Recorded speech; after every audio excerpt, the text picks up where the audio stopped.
네, 여기서부터 이제 세 번째 바울의 환상. 바울의 환상 성령과 예수의 영에 반대하는 바울이 원래 가고자 하는 곳을 반대하는 내용이 여기서 나옵니다. 그래서 이제 바울이요 아시아 지역으로 가려고 합니다. 아시아 지역으로 가려고 했을 때 성령이 못 가게 합니다. 그래서 부르기아와 갈라디아로 해서 갈라디아 지하면서 아시아 지역으로 들어가려고 했는데 방해를 해서 무시아와 비두니아 지역으로 또 가려고 해요. 무시아 지역에 이르렀을 때. 무시아 지역에서 아시아로도 갈 수 있고 비두니아로도 갈 수 있고 이 뒤에 지도로 설명을 해드릴게요. 근데 비두니아 지역으로 선교로 가려고 했더니 예수의 영이 나타나가지고 비두니아 지역도 안 된다 해가지고 어쩔 수 없이 무시아에서 우리가 잘 아는 그 트로이 목마 있는 데 있죠. 거기거든요. 두로아 지역으로 가게 됩니다. 그때 이제 좀 피곤하다, 좀 자자 했을 때 밤에 환상에 마게도니아 사람이 나와가지고요 건너와서 우리를 좀 도와주라라고 합니다. 그래서 거기 건너간 곳이 어디냐? 빌립보 지역입니다. 빌립보 지역, 마게도니아 한 성이었던 빌립보 지역인데요. 자, 쉽게 설명을 해드리겠습니다. 아까 또 지도도 설명했는데 이게 쭉 가잖아요. 자, 어떻게 되냐면 자 루스드라에서 출발을 하는 겁니다. 이제 해서 이고니온을 해서 부르기아와 갈라디아 지역으로 쭉 가서 아시아 지역으로 가려고 했는데 누가 막았다고요? 성령이 막습니다. 성령이. 그래서 성령이 막고요. 한번 볼까요? 6절에 자 성령이 성령이 아시아의 말씀을 전하게 못하게 하거늘 그들이 어디로 갔죠? 부르기아와 갈라디아 땅으로 다녀가라고 돼 있죠. 자, 요렇게 쭉 가서 아시아 지역으로 갈라 했더니 안 돼! 그러면서 이 위로 다시 이제 올라가게 되는 겁니다. 쉽죠? 그다음 두 번째. 자, 예수의 영. 그래서 그러니까 이 아시아가 옛날에 목사님들이 옛날입니다. 진짜 옛날입니다. 정말 옛날입니다. 이 아시아가 우리 아시아인 줄 알고 우리 이제 뭐야 여기 동남아와 서남아시아 이쪽 이제 극동 지역인 줄 알고 좀 많이 오해를 하셨는데 원래는 이쪽에 이제 우리로 따지면 뭐 강원도 같은 지역이라고 보시면 됩니다. 강원도를 뭐 도로 보시면 됩니다. 이 아시아 지역으로 선교를 하려고 했는데 이제 막으셨죠. 이 아시아 지역의 아주 유명한 도시가 여기 보시면 에베소가 있습니다. 에베소, 뭐 서머나, 사대, 버가모, 라오디게아, 두아디리아랑 빌라델비아가 안 나오는데요. 여기가 바로 그 요한계시록에 나오는 2장에서 3장까지 나오는 뭐죠? 소아시아 7대 교회. 그래서 그 요한계시록에서도 소아시아 7대 교회라고 하잖아요. 에베소. 네, 이쪽으로 선교를 하려고 그래요. 그런데 예수님 그러니까 성령이 막아섭니다. 그래서 못 가요. 그래서 이 위쪽으로 다시 가는 겁니다. 그래서 여기에 갈라디아 지역에 뭐가 있죠? 비두니아 있죠? 갈라디아 위쪽에 비두니아. 이쪽으로 가려고 했더니 또 누가 막냐? 예수의 영이 또 나타나 가지고 막습니다. 자, 여기 볼까요? 자, 무시아 앞에 이르러 비두니아로 가고자 했습니다. 무시아 앞에 이르러 비두니아로 가고자 했는데 예수의 영이 허락지 않았죠. 오케이? 그래서 어떻게 해요? 결국은 무시아로 가가지고 두로아로 결국은 내려가게 됩니다. 두로아로. 그 두로아에서 밤에 환상을 보게 되고, 네, 마게도니아 사람 하나가 서서 건너와서 우리를 도우라 그래요. 그래서 바울이 그 환상을 보았을 때 우리가 곧 마게도니아 떠나기를 힘쓰니 하나님이 저 사람들에게 복음을 전하라 라고 이제 자신들을 보냈는 것을 인정하게 됩니다.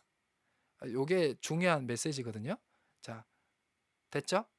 이렇게 차근차근 하니까 이해가 되시죠? 네.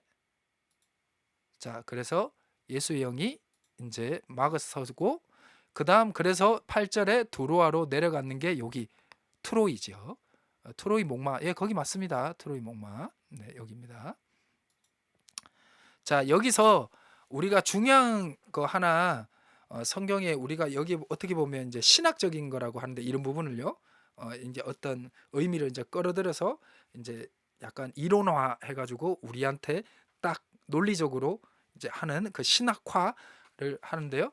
여기 보면 '성교의 주도권은 누구에게 있는가?'라는 것을 다시 한 번 더 확인할 수 있습니다. 자, 바울이 자기가 인제 1차 선교 여행 했는 사람들 좀 돌보려고 가야 되겠다. 그리고 사도 회의 때 결정된 것을 가르치는 것도 하나가 있었겠죠, 그 돌봄의 안에서. 그래 가르쳤더니 진짜 사람들이 많이 늘어났잖아요. 막 늘어나서 교회가 믿음이 견고해지고. 그래서 그가 계속 전도를 자기가 원하는 곳이 있었던 것 같아요. 이제 그렇게 움직여서 아시아 지역으로 이제 가려고 했는데 성령이 막아섰고, 아시아가 안 된다 그러면 그럼 비두니아 지역으로 가자. 비두니아 지역으로 가려고 했더니 거기에는 또 예수의 영이 막아서 두로아 지역으로 갈 수밖에 없었는 거죠. 그랬더니 밤의 환상에 마게도니아 어떤 사람이 나타나서 우리 좀 도와달라. 그랬더니 바울이 어떻게 깨닫게 됐냐? 하나님이 우리를 저들에게 복음을 전하게 하려고 보내는 갑다라고 인정을 하게 된다는 것이죠. 쉽죠? 쉽죠? 그래서 이 바울을 선교 여행을 통해서 우리가 확인할 수 있는 것은 무엇이냐? 선교의 주도권은 성령 하나님께 있다. 즉 하나님 삼위일체 하나님에게 있다는 것이에요. 아이러니하게 여기 보시면 여기 보시면 성령님 나오고요. 여기 성령님 나오고요. 어, 여기 성령님 나오고요. 그다음 여기 예수님 나오고요. 여기 하나님 또 나와요. 어떻게 보면 진짜 성부, 성자, 성령 하나님이 나와요. 네, 이거를 뭐 어떻게 설명해야 될지 모르겠지만 이렇게 좀 이렇게 나옵니다. 그래서 이 선교의 주체는 성령 하나님이다라고 보시면 되고, 그래서 1차 선교 여행 또 어떻게 시작이 됐냐?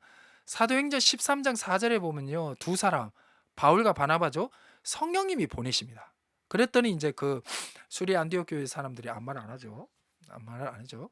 그래서 이제 성령님의 주도권에서 이 사람을 보내게 돼서, 원래 1차 선교 여행의 시작도 성령님의 주도권에 있었고 인도하심 가라는 곳에 있었고, 2차 선교 여행에서도 바울이 가려고 했던 1차 목표지였던 소아시아 지역, 그다음 2차 목표지였던 비두니아 지역 다 못 가게 됐습니다. 왜? 하나님이 막으셨기 때문에. 성령님이 막으셨기 때문에. 그랬는데 또 성령님이 자기가 전혀 생각하지 못했던 유럽 지역이죠. 마게도니아 지역. 배를 타고 넘어가야 되는 유럽 지역으로 가는 것은 하나님 가라니까 가게 돼 가지고, 그러면서 이제 데살로니가, 베레아, 아테네, 고린도 지역을 선교하게 되고, 그리고 이제 돌아올 때 결국은 소아시아 지역의 가장 활성화되어 있던 도시 중에 하나였던 에베소 지역을 잠깐 들렸다가 돌아오게 되고, 3차 전도 여행지는 이 소아시아 지역이었 대표 도시였던 에베소 지역에서 중점적으로 선교를 하게 되는 것입니다. 네, 이렇게 보시면 되고요. 그래서 성령 하나님께서 바울의 선교 계획을 막아서시고요, 환상을 통해서 길을 제시하게 됩니다. 즉 바울은 성령의 인도하심에 순종하며 나아갔더니 기적이 일어난 것입니다. 이게 어느 정도 바탕이 돼야 됩니다. 바탕이 돼야 빌립보 지역에서 감옥에 갇혔을 때 왜 기도하고 찬양했는지 이유를 알게 된 겁니다. 이유를. 바울과 신라는 자기 계획대로 거기 간 게 아니에요. 그래서 그 순간순간 있었던 모든 일들이 하나님의 계획함으로 받고, 그래서 자기가 로마 시민이라는 것을 밝혔으면 그 귀신 들린 요정의 주인의 요정을 자기가 이제 치유함을 통해서, 그 요정을 통해서 돈을 보고 있던 그 어떤 그 주인이었죠. 뭐 어떤 주인이라고 얘기하기는 좀 그런데요, 말을 여기서. 그 사람이 고발을 하게 돼 가지고 로마 시민인데 재판을 받지 않고 감옥에 들어가요. 그 자리에서 자기가 나는 로마 시민이니까 재판받고 난 들어가겠다. 나는 억울하다. 억울하다. 이 사람이 이 귀신 들린 요정을 자기가 마음대로 이 사람이 어떤 권력과 힘을 의해서 이 여인을 자기 마음대로 도구화시켰다고 할 수도 있잖아요. 여러분들 그 시오노 나나미의 로만 이야기를 읽어보시면요, 저도 1권인가 2권까지밖에 안 봤고 그 이제 요약집이 또 시오노 나나미가 하나의 책을 냈어요. 그거는 제가 읽었어요. 시오노 나나미의 로마인 이야기를 읽어보시면요, 로마인들의 그 법 체계와 문명은 정말 실로 대단합니다. 정말 대단합니다. 우리가 뭐 성경에서 잠깐 비치면서 가끔 이렇게 부정적으로 로마에 대해서 얘기할 때가 있는데, 실질적으로 로마를 그렇게 부정적으로 평가를 해야 되나 할 정도로 헷갈릴 정도로, 예. 분명히 뭐 노예 제도라든지 그런 어떤 비인격적인 그런 거는 있죠. 근데 그 당시에 비해서는 상당히 로마가 문화적이라든지 정치적이라든지 그런 게 상당히 어떤 수준이 있었습니다. 네. 수준이 있었습니다. 그래서 자기가 로마인이라고 그랬으면, 로마인이라고 밝히니까 천부장이죠, 백부장인데 관리들도 벌벌 떨잖아요. 벌벌 떨잖아요. 뭐 그런 것들. 그래서 자기가 바울이 자기가 잡히기 전에 로마 시민이라 했으면 안 잡혔단 말이야. 안 들어갔고 매도 안 맞았단 말이야. 근데 매를 맞아. 감옥에 들어가. 하나님 이 옥문을 열어주시고 도망, 이게 뭐라 해야 돼? 자꾸 죄송합니다. 제가 이렇게 기도도 이렇게 최대한 글을 써서 읽는 거는 자꾸 사투리가 나와서 그렇습니다. 네, 자기가 이렇게 탈출한 것이 아닌 것은 하나님이 주신 계획에 대한 기대감이 있었기 때문에, 그래서 감옥에서 기도하고 찬양한 것입니다. 그랬더니 자기 앞에서 간수가 자결 하려 그러죠. 그래서 죽지 말라 그랬더니 그 간수가 자기들을 이제 대부분 그러죠. 어떻게 하여 구원을 얻습니까? 주 예수를 믿으라. 그리하면 너와 내 집이 구원을 얻으리라. 이게 이 말씀이 여기서 나오는 겁니다. 바울이 환상을 듣지 않고 성령과 예수의 영을 인정하지 않고 자기가 마음대로 에베소서에 가거나 아시아 지역을 갔거나 비두니아 지역으로 갔으면 이 이 성경의 기록은, 16장의 성경의 기록은 없었을 것이고, 몰라, 아예 바울이 없었지 않았을까요? 아예 성경의 사도행전이 그냥 날아가지 않았을까요? 아니면 오히려 베드로 위주로 기록이 됐거나 그러지 않았을까요? 네, 뭐 그렇게 되는 겁니다. 자, 그래서 이제 요 부분을 이제 우리 다 체크했죠? 자, 체크했죠? 자, 네, 네, 체크했습니다. 여기까지 하고 어디 한번 봅시다.